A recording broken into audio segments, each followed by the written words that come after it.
Welcome back, everyone. I am Cass Piancey. I'm joined, as usual, by my partner in crime, Mr. Bennett Tomlin. How are you? I'm doing well, Cass. How are you? I'm doing good. Today, we're talking about a topic near and dear to our hearts, but we're going to be trying to figure out the nuances of it and trying to help people think about it in a healthier way. I think there's been some weird stuff going on. We're talking about skepticism. We're talking about our wheelhouse. This is kind of something we've been doing since we've been involved in the cryptocurrency industry, because we mainly started out talking about Tether and everyone needing to be skeptical about it. Lately, there's been a lot of issues with both an amplification of certain kinds of skepticism and a degradation of others. And I think we need to outline what's going on, not to suggest that we're the professional skeptics, but to say that we have some experience in being skeptical, that we have some experience in being critical, and that leapfrogging into total conspiracy land or into unreality can damage not just the discussion or the way people or companies or other entities are perceived, but can actually do damage to your own reputation. So I think it's important for people to reflect on this stuff before they think to themselves, like, I have to be skeptical of every single thing that's ever been said, period. Bennett, how do you want to start this? How do you want to kind of delve into this enormous swimming pool? Or piranha-infested lake. I don't know. Don't piranhas live in rivers, yes, not lakes? They do. Okay, just saying. They're freshwater. They're freshwater fish. They could live in lakes. They could live in lakes. All right. Wow. See, be skeptical, man. Skepticism is very important. Obviously, that's why we do it, because we think it's important to be skeptical. And generally, you know my what? brain They do live in is... lakes. Fuck you. They live in lakes and rivers. I just checked. This is why you got to be skeptical, folks. Don't just believe him. Don't just believe him. Look, I get it. He looks smarter than me. He sounds smarter than me. He behaves smarter than I do. But you got to be a little There's skeptical. There's a point here folks. somewhere. All right. Sorry. I'm sorry. No, but I try to look for inconsistencies. I try to look for things that don't make sense and don't fit together. And I try to do it starting with the default assumption that most people are reasonably good people who are making a reasonable effort to do the right thing. But it's easy, once you start to do it, the human brain is well suited to finding patterns in noise and to look at a bunch of different points and start to see very thin threads that go between them. And it's easy to start to grasp onto those threads really hard and become convinced that these circumstantial connections are evidence of conspiracy. And I think part of the reason we've been able to moderate some of those natural tendencies is because we've been able to work together on this for the last 4 years or whatever. And so when one of us starts to careen down a certain rabbit hole, it's possible for the other one to go, well, couldn't this just be blank? And you have to then pause and step back and go, yeah, I guess it could be. Then you have to, with that thought, look for the confirming and disconfirming evidence and try to work through it from there. Yeah, it's hard. It's a pretty classic Occam's razor. I think Occam's razor is one of the most useful kind of philosophical tools to reflect on when you're trying to be skeptical. Because the idea with, in case anyone is unfamiliar, I assume everybody is, but in case anyone isn't, Occam's razor is basically the idea that the simplest solution is the solution. Like if you're believing that, oh, the reason that my podcast isn't popular is because the bigger podcasts are doing this campaign to keep my podcast down. Like Joe Rogan knows about Crypto Critics Corner and he's doing everything in his power to silence us. Here's how I know this to be true. And I can make up all kinds of nonsense if I want to, or I can realize that our audience is obviously going to be a lot smaller than the enormous audience that Joe Rogan has been able to build over years and years. And no, wait. you're onto something. You see, we don't chart on Spotify like we chart on Apple. And Joe Rogan signed an exclusive deal with Spotify. Let's and careen down Spotify this had to rabbit drive their own. Let's careen, baby. So this is what I'm saying. I'm saying it's super easy to go there if you want to and try to make excuses, but it's usually the most obvious answer, which is like, okay, we're involved in a very niche industry. That's what we talk about almost all of the time. Our audience is going to reflect that, and his audience is going to reflect his communication style, appeal. His marketability, all of this stuff, right? This is something you have to think about consistently when you are trying to be skeptical of stuff. But this kind of brings me to the point, which is both of our points. We've had a slew of unfounded skepticism lately. Specifically, I think it's worth noting that Elon Musk tweeted out a article by a fake hoax news site based in Santa Monica, California, that had said something along the lines of Nancy Pelosi's husband was dating the man, or like trying to sleep with the man who broke into their house and threatened to kill him and Nancy Pelosi. You know, you have gone from 0 to 1,000 in less than a second. You are acting as though you're SpaceX rocket here. Dude, we don't need to go that far. You can pull it back. It's fair to have questions about the attack. I think that's fine. If you want to have questions about the attack and how it happened, feel free to ask questions. But jumping to conclusions is really, really silly. Now, did Elon own that he tweeted this out and kind of pushed this insane fake narrative? No, he didn't own it. He deleted the tweet. He did not own it, apologize, and try to move on. Which brings me to the other person that I want to talk about who did it right. Because someone we know, or not know, but someone that we admire, and who I personally think is one of the best finance interviewers in the world right now, Deirdre Boza, who works for CNBC, she got caught up in some nonsense because she went out to Twitter headquarters and Ligma Johnson, to made up names in case you're not getting what I'm saying, Ligma Johnson.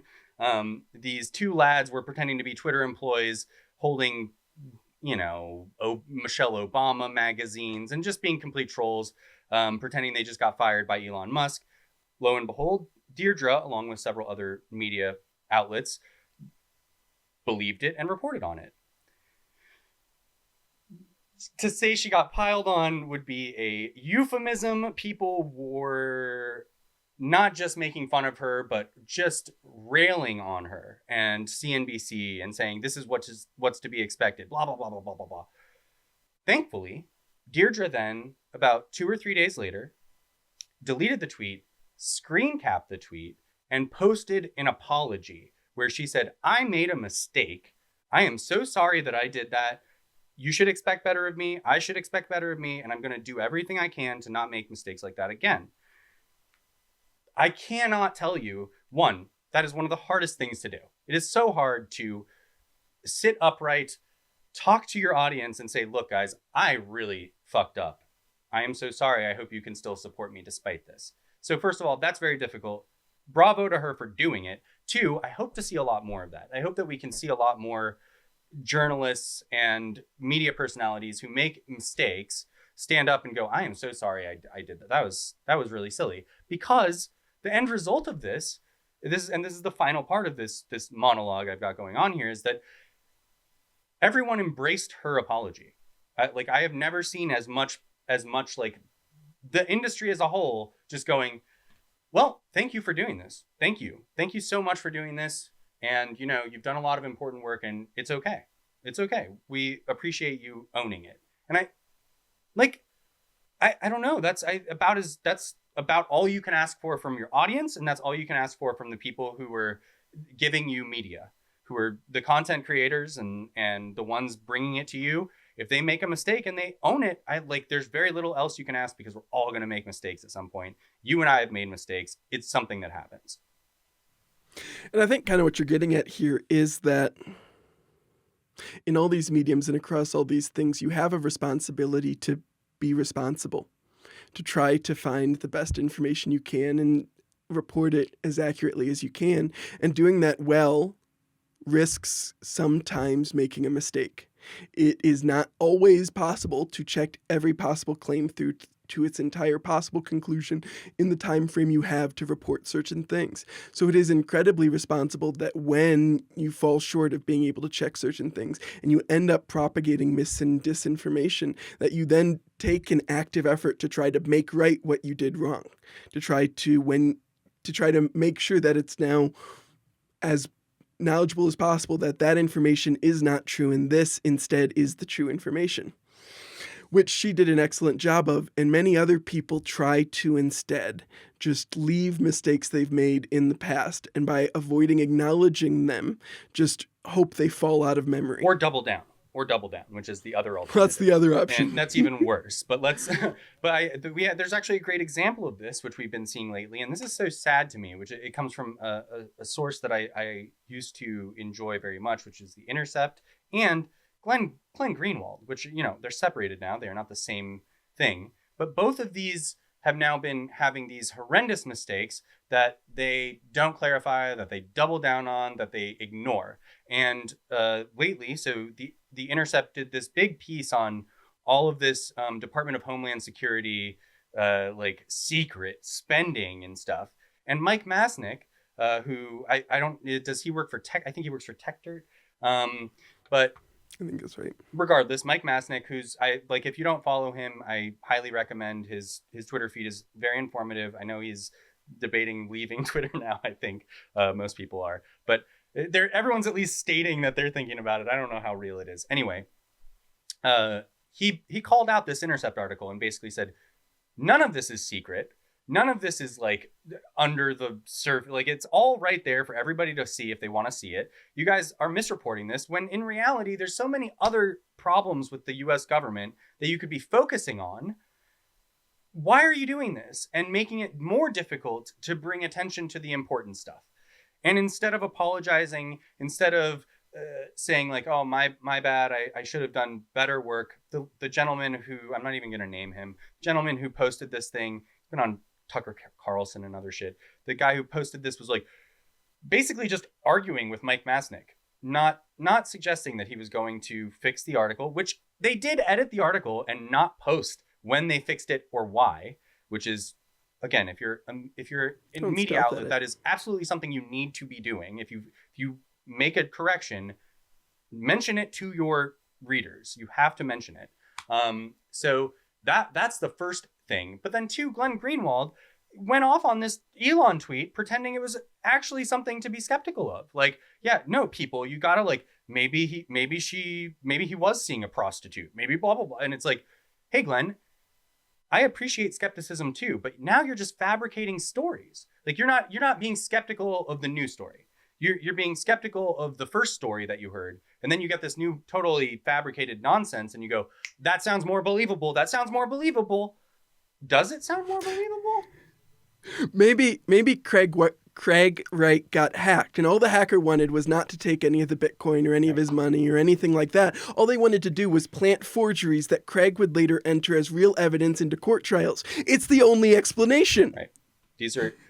It's a lot of this nonsense, and I think my concern with doing this episode is you and I talked about this before we jumped on a few days ago, was that I think a lot of people perceive our early skepticism as being borderline conspiracy theory.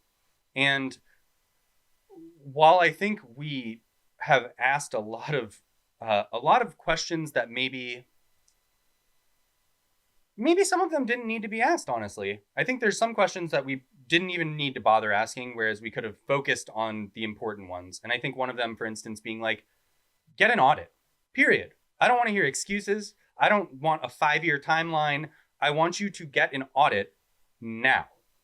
This is absurd. And it should be questioned why they cannot do it. It should be consistently questioned when they promise this thing, why they can't do it. Great. That is something very reasonable to be skeptical about. Other things that are worth being skeptical about. They promised one-to-one backing. They have never shown that they ever had that, or that is ever a goal that they will succeed at. 2, they have talked about all their transparency, they've shown these assets. They didn't do that. They didn't do that until the New York Attorney General forced them to do a summary. We still don't know if any of this is true because there's been no audit of them. So I think a lot of our skepticism comes from a very real place. And that's, you have to ground your skepticism in reality. You can't just let it unhinge itself and go off and fly. It can't be the bird. It can't be the little Twitter bird that has free speech now. It can't. You can't just think whatever you want. That's not what skepticism is about. It's not about just believing everything. It's about wondering and questioning everything. But that has to be grounded in a reality. It has to. Well, and you need to remember to maintain a skepticism about the evidence that confirms your skeptical belief. So, like, in terms of Tether, one of the most common accusations against Tether is that they were manipulating the market. And one of the most common pieces of evidence used to support that is the Is Bitcoin Untethered paper by Griffin and Shams. I've talked about in the past some of my problems with this paper, where if you eliminate like the two most extreme days, the relationship almost totally disappears. They don't really address other potential explanations for the weird end of month behavior, like futures closing and things like that. And so my conclusion when looking at the paper was always, this is insufficient evidence that Tether is manipulating the market. But like, that paper has been the foundation of class action lawsuits and of a whole bunch of different coverage and discussion of Tether, as if it proved they were manipulating the market. Right. And so this is why I'm confident I have fallen short of this repeatedly in my 4.5 or whatever years covering Tether. But my goal generally is to try to be as skeptical of that type of evidence that tends to confirm the things we're predisposed to believe as the evidence, as the things that Tether is saying and is presenting out into the world. Because otherwise, it is very easy to become unmoored. And it's so easy to think about like an example. Like if I had to be skeptical of every single thing that I do in the world, I would be paralyzed. I wouldn't be able to do anything anymore. And that goes for anybody. You can't be skeptical of everything all the time. That isn't how it works, right? You have to focus the skepticism on stuff that you can actually follow up on and confirm. And that like, I can't go confirm what's happening in, let's say, Ukraine. I just can't. I guess I could. I guess I could get, I don't know if I need a visa. I doubt I need a visa to go to Ukraine, but I probably would. I'd need to buy a plane ticket. I would need to find a place to live. I'd be putting pressure on the resources in a country that doesn't probably want to expend resources on a foreign visitor. So that you have to make decisions on what you can and cannot confirm. And to do it responsibly, you would need to spend weeks, months, or years studying the context and the history and like the different reports and things like that to understand what you're even going to look at and like being able to parse it. And it's like, and so yeah, there is always in our society like a little bit of that outsourcing of trust. Yeah. Right. And it's not that you shouldn't be skeptical. It's that you should be skeptical when there are clear inconsistencies, when promises are being made and not kept, when you're seeing like things like that, like that are like in direct opposition, because that's often like the entry point where you can start to find meaningful things. Otherwise you get caught in the whiplash, you get pulled away. Yeah. I just think it's worth acknowledging the good skepticism and the bad skepticism that is happening out there. I mean, I wish more people had been skeptical of something as crazy as Terra and Luna. I wish that I wish there had been more broad skepticism from the industry as a whole. And I don't just mean like everyday retail investors who, God, really, guys, it's far more important that you are skeptical than Mike Novogratz or Andreessen Horowitz. You know, like they don't need to be skeptical. They can blow all their fucking money. I don't care. I care about you guys. It would be good for society if they blew all their money. Yeah, is what I'm going to say. It'd be great. But for the average retail investor, I think it's actually really important for you to be skeptical, especially about things that you might not understand. And that it's so easy to get caught up in this like, oh, that's a word I don't know, but I don't want to look stupid. So yeah, no, go on. No, an algorithmic stablecoin. I mean, I know what an algorithm is. I know what a stable coin is. It just represents a dollar. Yeah, of course. Go on. I mean, that sounds great. It's so easy to transform into that person and be like, I don't need to question this stuff. I don't want to look stupid. I really don't want to look stupid. Or I want to know this person. This person seems important. I don't want to be on their team. Like all of these things intermingle in morphing your ability to perceive when you're being fooled. And in finance, I think this is particularly troubling because this is something that we've seen throughout history. This is something that happens. Like a lot of people are trying to fool you in finance. They want your money. They don't care about you. And if you're not skeptical, you'll lose your money.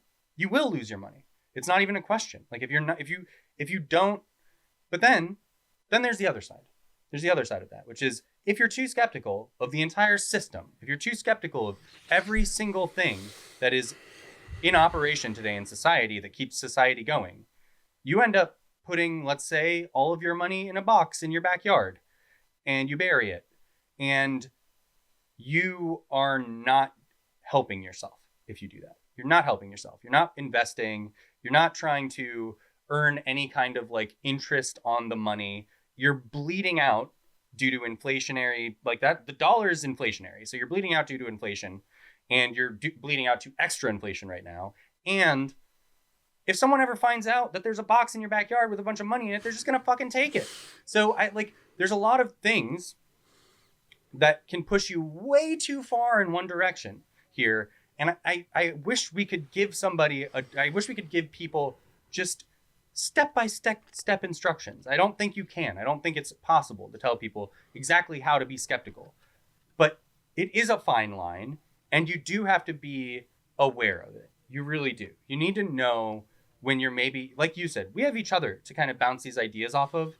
Hopefully, you have some sane friends and sane family members. I know that's a big ask for a lot of us, but hopefully you have some, and you can bounce these ideas off of them. And hopefully they're honest with you so that when you say something a little bit crazy, like, I don't know, Atlantis is real, they go, and can you prove that to me, please? And when you can't, they can go, okay, dude, no. And you trust them when they say, dude, no, you know? Like, I need people to be a little bit more skeptical, to own when they're not skeptical enough, and to own when they're way too skeptical. It's a big ask, but I really need everybody to try to do their best to do that, because I'm seeing so much of it being almost weaponized, I would say.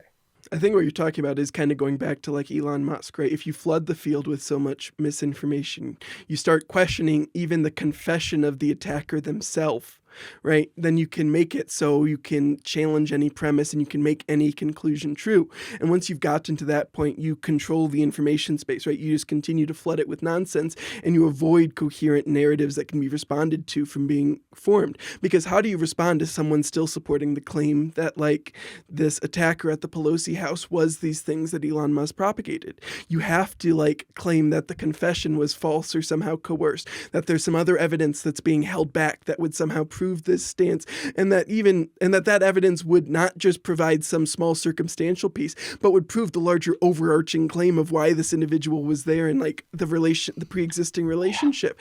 And so like the amount of confirming evidence that is required for that hypothesis to be true should make you deeply skeptical of it if you understand skepticism. But if you've been just taught that your goal is to be skeptical of claims made especially by this type of person, which is often how it's used. That's how Glenn Greenwald will often use it now. Oh, the New York Times is making that claim. Well, we should doubt every claim they're making. The New York Times often falls short, but they're still some of the best journalists in the world reporting these stories. Most of the things they report are going to be reported pretty well, right? And so you should have some skepticism, but don't jump to it's wrong because it's from here, because that's the same kind of flawed thinking that you're trying to respond to with well-done skepticism. Yeah, it's almost like you can get into a place where you've reversed the flow of the water. Like you've done the opposite of what you're trying to do.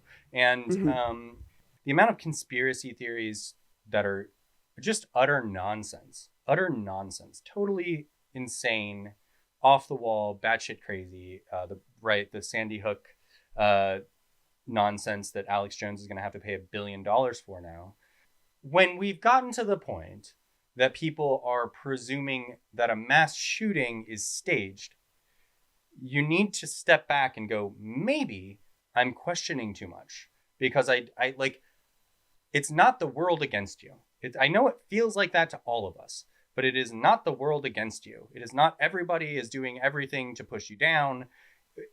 There are certainly systemic issues in society. And I think we can all grant that. It is absolutely true. You want to talk about minorities in the prison system. You want to talk about how flawed it is because there's clearly an elite class in America and throughout the world that has more wealth than the rest of us and more property than the rest of us.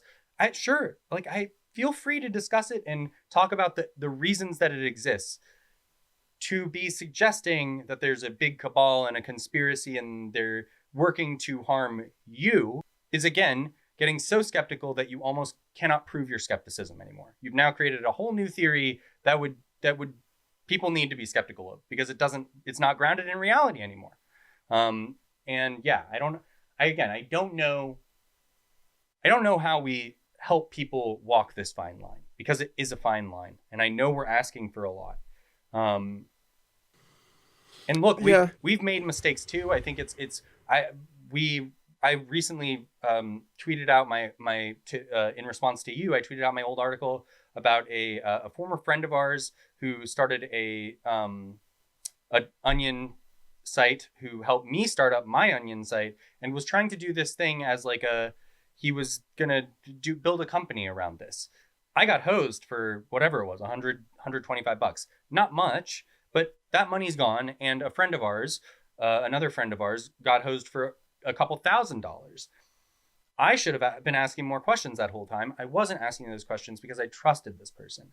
That's going to happen in life. That's just what's going to happen. You're going to have friends. You're going to have family. They're going to disappoint you. They're going to do things that you don't expect them to do. Of course, that's going to happen as long as you're a functional human. But to take the important part is to take a lesson from it, to expand on that, and to try to utilize it to not only help yourself, but hopefully help other people. Yeah, the two last things I kind of want to touch on here is that most conspiracies are challenging to pull off.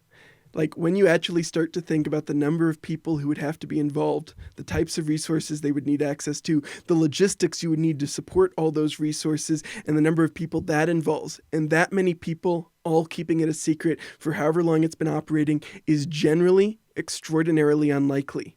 And so when you actually look at most of these theories through that lens, you realize they're not going to work, because people are bad at keeping secrets. People are bad at hiding this kind of thing. And the other part is, you want to continue to trust most people, even if you run some risk of being scammed or defrauded, because many of the most rewarding and good things in life come from when you're open and trusting and seeing the good in people. And most people are good. And so it's when you start to see the inconsistency, the broken promise, the lie, the thing that can't be true being spread as if it is true, that then you need to become skeptical, that then you need to put the attention there, is when you've already seen like the disconnect, when you've seen the flaw, the initial flaw. You shouldn't start from this is wrong. Right. And there's plenty of, I think there's plenty of silly, harmless conspiracy theories out there. There's Wyoming doesn't exist. There's birds aren't real. There's plenty of these conspiracies that are essentially unhinged from reality on purpose. And that's totally fine. The problem is when you have there's even conspiracies that I feel are more or less harmless, which are like, we never landed on the moon. It's like, okay, I mean, I don't really give a shit if you think we didn't land on the moon. It's not going to hurt me. It's not going to hurt you. It doesn't matter. Fine. But then it starts getting weird when you start getting into ones where it's almost like the goal is to rip apart society, the fabric of society as we know it. And you go, okay, I don't know why we're even discussing this. Like, you cannot prove or disprove it. You cannot, that is how most of these things are. That's why skepticism should be utilized, because if you cannot prove or disprove something and it's getting passed along like it's fact, like, I don't know. I mean, there's here. Okay. Instead, here's one that I think is a totally fair skepticism, is that ultimately, I think Occam's razor could be totally true in this case, and yet it's okay to be skeptical, right? Is the classic Epstein didn't kill himself thing, where it's like, okay, I get why people think that. I actually totally understand why people believe that he didn't kill himself. It makes sense to me why people believe that. Also, prisons are vastly underfunded. These dudes had been working like 48-hour shifts or something. They say they fell asleep. They probably fell asleep. The cameras weren't working. The cameras probably weren't working. And Epstein was going to be in jail for the rest of his life and probably didn't want to live anymore.